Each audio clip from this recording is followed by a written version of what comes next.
नमस्कार, मी व्यंकट पनाळे। आत्ता आपण आहोत उदगीर तालुक्यातील लोहारा या गावी। लोहारा येथील आपण आता सुभद्रा गोपालन केंद्र या ठिकाणी आहोत। या गोपालन केंद्राला भेट देण्यासाठी जात आहे। आपण पाहतो आहोत सुभद्रा गोपालन केंद्र, सोनटक्के नैसर्गिक शेती लोहारा या ठिकाणी उभे आहेत। या सुभद्रा गोपालन केंद्राचे संचालक श्याम सोनटक्के, आपण त्यांच्याकडूनच जाणून घेऊया। श्यामजी नमस्कार। नमस्कार। वाह, खूप दिवसांनी भेट झाली आपली। आज अगदी ठरवूनच आपल्या या गोपालन केंद्राला भेट देण्यासाठी आलो आहे। या गोपालन केंद्रासंदर्भातली माहिती आपण आम्हाला सांगायची आहे की हा प्रकल्प आपल्या डोक्यात का आला आणि याचा नेमका विस्तार कसा कसा होत गेला। सर्वप्रथम मी व्यंकटराव पनाळे साहेब आपलं सोनटक्के नैसर्गिक शेतीमध्ये हार्दिक स्वागत करतो। धन्यवाद। तुम्ही आमच्या या विषमुक्त शेतीला आणि सुभद्रा गोपालनला भेट देण्यासाठी आलात, त्याबद्दल पुनश्च एक बार आपले आभार, धन्यवाद। या ठिकाणी आमची ही गोशाळा आहे किंवा गोपालन आहे ते पारंपरिक आहे, वडिलोपार्जित। आणि या ठिकाणी जवळपास 35 जनावरं आहेत। अच्छा। त्यापैकी 20 देशी गाय आहेत, जी की लाल कंदारी देवणी आपल्या भागामध्ये मराठवाड्यामध्ये जी आपण पारंपरिक पद्धतीनं त्याचा सांभाळ करतोय। अच्छा। त्या जाती आहेत। आणि यामध्ये एक गाय आहे लाल कंदारी म्हणून। अच्छा। मला सासरवाडीनं लग्नामध्ये आनंद दिलेली गाय आहे आणि त्या गायीपासूनच हा विस्तार झालेला आहे। लग्नामध्ये आनंद दिलेली म्हणजे तुमचं लग्न कधी झालं? लग्न माझं 1991 ला झालंय। अच्छा। आणि ती गाय 1995 ला अच्छा कारवड मला लग्नामध्ये आनंद दिलेली आहे। बर। आणि त्या गायीपासूनच हा विस्तार झालेला आहे। कुठले सासरवाडी? बनशेळकी। अच्छा। रामराव गठोडे म्हणून माझे सासरे आहेत। अच्छा। ते आता हयात नाहीत, वारले ते।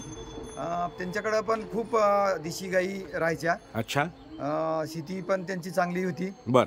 आणि या पद्धतीनं आपण या गो आधारित शेती, अच्छा, गाईचं गोमूत्र आणि शेण, अच्छा, याच्यापासून आपण 2016 ला आमचे मित्र लातूरचे श्रीपाद कुलकर्णी म्हणून ते सतत मला म्हणायचे की बा तुमची एवढी मोठी शेती आहे आणि तुमच्या आरोग्यासाठी ही नैसर्गिक शेती आपण केली पाहिजे। ओके।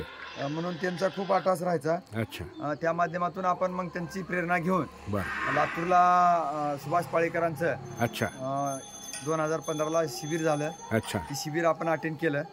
आणि त्या शिबिराची प्रेरणा घेऊन आपण गो आधारित शेती 2016 पासून सुरू केली। अच्छा। आणि सुरुवातीला एक 5 एकरवर प्रयोग केला आपण। जवळपास आमची 87 एकर जमीन आहे। आम्ही 3 भाऊ आहोत। अच्छा। एकत्र कुटुंब पद्धती, आपली जी भारतीय संस्कृती आहे त्या पद्धतीने आजही आम्ही एकत्र आहोत। आणि ते 2 माझे भाऊ उदगीरला राहतात, मेडिकल शॉप चालवतात। आणि मी आणि वडील या ठिकाणी राहतो।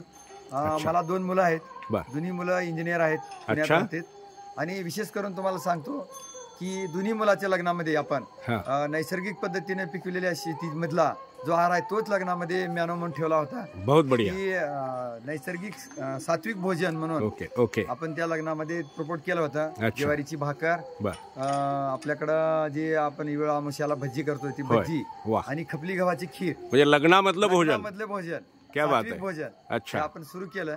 आणि याच्यामध्ये नैसर्गिक शेती करत असताना लोकांना खूप अडचणी किंवा विषमुक्त पिकवतो पण विकायचं कुठे, ओके, हा एक प्रश्न येतोय। त्याच्यामुळे आपण मी शेतकरी संघटनेमध्ये 10-12 वर्ष काम केल्यामुळे बरोबर आहे ते एक आपल्याला की लोकांमध्ये कसं बोलायचं, कसं हे करायचं, एक मार्केटिंगचा फंडा आपण, आपला मित्र परिवार मोठा असल्यामुळं मित्रांना किंवा आपण हे विषमुक्त पिकवतोय, आम्ही तर खातोय पण तुम्ही खा, हा संदेश देत काही अधिकारी असतील, कृषी विभाग असेल, महसूल विभाग असेल, हे सगळे अधिकाऱ्यांचं सुद्धा आपल्याला सहकार्य लाभलं। जवळपास तुम्हाला मी सांगू इच्छितो की आज महाराष्ट्रामध्ये जवळपास माझे 60 ते 70 डॉक्टर हे ग्राहक आहेत। वाह। ते माझ्यापासून घेऊन जातात। चांगला म्हणजे त्यांचं एकच म्हणणं आहे की बा तुम्ही विषमुक्त द्या, ओरिजिनल द्या। आजकाल काय झालं की लोक सेंद्रिय शेतीच्या नावाखाली बोगसपणा करून सड्या भावाने विकून लोकांमध्ये दिशाभूल करलाय. ते न करता आपण इमानीद्वारे 2 पैसे जास्त द्यायला तयार आहेत ग्राहक. अगदी बरोबर. पण आपण एक चांगलं सात्विक भोजन त्यांना दिलं पाहिजे. ते एक पुण्याचं काम आहे. त्याच्यामध्ये एक मोठा आनंद मिळतो आपल्याला की एक चांगलं आपण लोकांना देऊ लागलो म्हणून. आणि आज तुम्हाला सांगतो आमच्या वडिलांचं वय 80 वर्ष आहे. आणखी गोट्यामध्ये शेण काढतात 5:30 वाजता उठून. म्हणजे आमच्या इथं कुणीही आजारी पडत नाही. वा. आणि मी सुद्धा रोज सकाळी गायचं गोमूत्र घेतोय. वा. एक 25 ml. ते गोमूत्र 80 प्रकारच्या आरोग्यावर काम करतं. कॅन्सर असतील, शुगर असेल, कोणतेही आजार असू द्या, आम्ही दवाखान्यात जात नाही. जरी माझ्या घरी 2 मेडिकल शॉप असले तरी तिथली गोळी आपण कधी घेतली नाही. मला बरेच जण म्हणतात की बा तुम्ही आता विषमुक्त शेती करता आणि मेडिकल कसं चालवता. आम्ही म्हणलं लोक जास्त तिकडले आहेत व्याधी, त्याच्यामुळे त्यांच्यासाठी ठेवलंय. ज्यावेळेस लोक इकडे जास्त वळतील त्यावेळेस ते बंद करू आपण. खूपच छान. हा उपक्रम आपला चालू आहे. श्यामजी, 1995ला तुम्हाला सासरवाडीनं गाय आंदोलन दिली. तुमच्या सौभाग्यवतीचं नाव? रेखा श्याम सोनटक्के. रेखाताईंना जी गाय आंदोलन दिली ती पहिली गाय नेमकी आम्हाला दाखवा. म्हणजे त्या गायीचा हा सगळा विस्तार आपण पाहूया.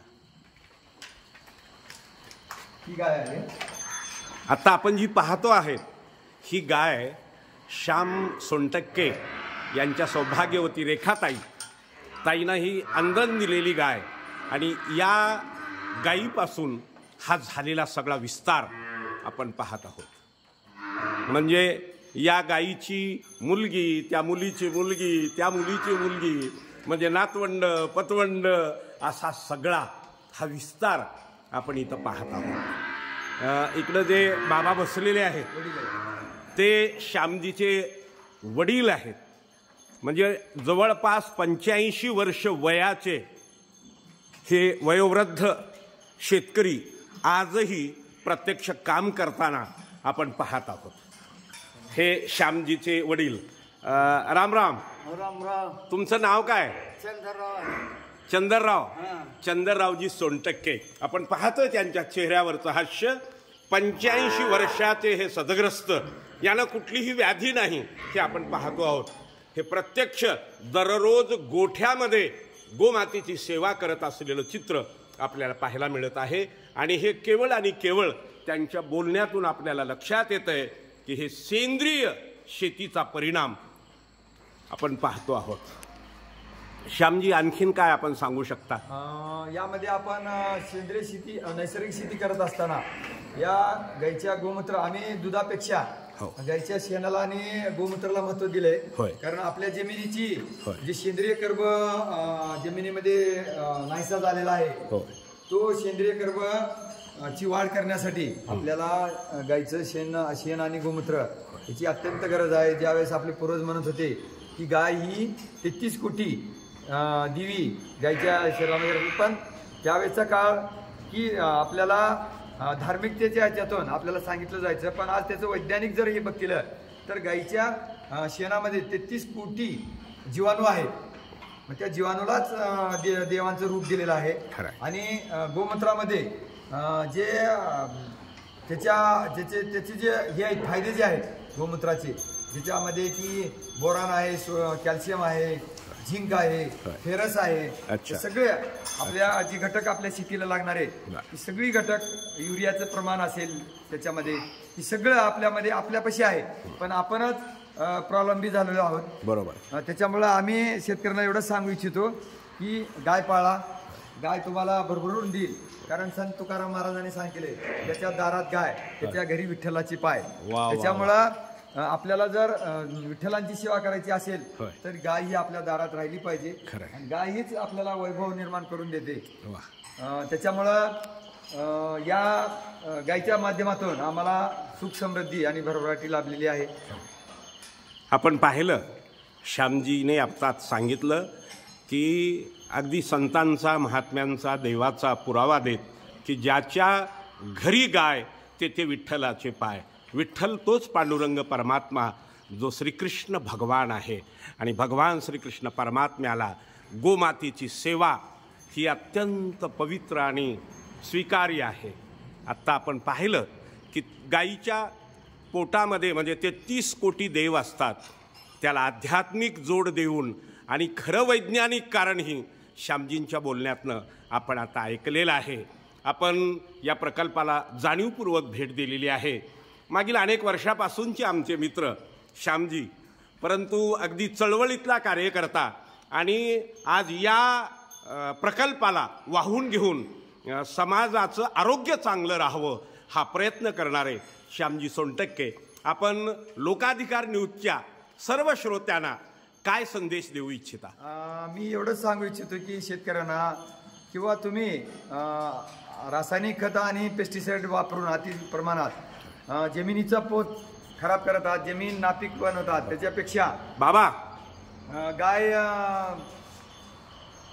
गाय पाळा आणि गायीच्या गोआधारित शेती करा आणि आपला कुटुंबाचा आरोग्य आणि आपल्या कुटुंबामध्ये कुणी निरोगी राहू नये याच्याबद्दल गोआधारित शेती करून आपलं आरोग्य चांगलं राहावं आणि समाजाचं आरोग्य चांगलं राहण्यासाठी समाजाला सुद्धा विषमुक्त अन्न द्यावं, हाच मी या ठिकाणी संदेश देऊ इच्छितो।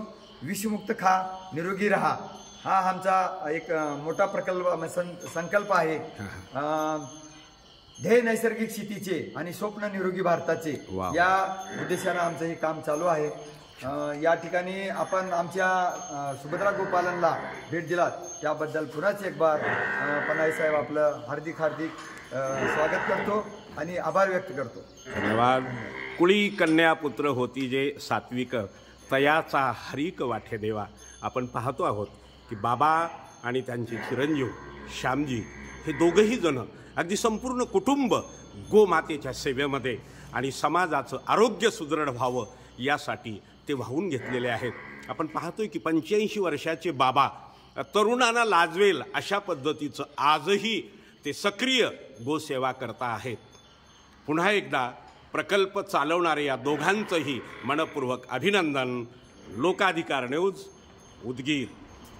या ठिकाणी परवालाच आपल्याला 2021चा कृषीभूषण सेंद्रिय शेतीनिष्ठ पुरस्कार शासनाने आपल्याला प्रदान केलेला आहे। या आचारसंहितेमुळे बहुतेक मला वाटते ते आम्हाला बोललेलं नाही। वा, महाराष्ट्र शासनानं श्याम सोनटक्के यांना कृषीभूषण पुरस्कार जाहीर केलेला आहे। सरकारलाही धन्यवाद, कारण अशी योग्य व्यक्ती शोधून पुरस्कार देणं, त्यामुळं महाराष्ट्राच्या मुख्यमंत्र्याला, कृषीमंत्र्याला, महाराष्ट्र शासनाला मनापासून धन्यवाद। आणि श्यामजी आपलंही मनपूर्वक हार्दिक अभिनंदन।